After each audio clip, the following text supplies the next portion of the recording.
Hi everyone, welcome back to this channel. On today's video, I'm going to show you how to find out the poster size on Canva.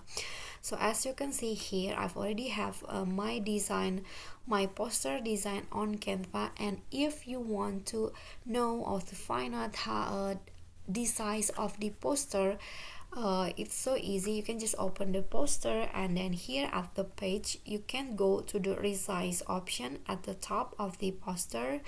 At beside the file option, just click on resize,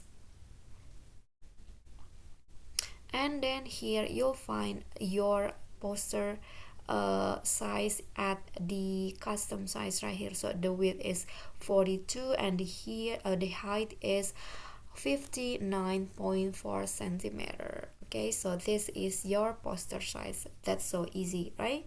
Okay, so that's all for me. I hope this video is helpful to you. Don't forget to click like and also leave a comment and subscribe our channel to watch more videos. Thank you guys so much for watching. Bye bye.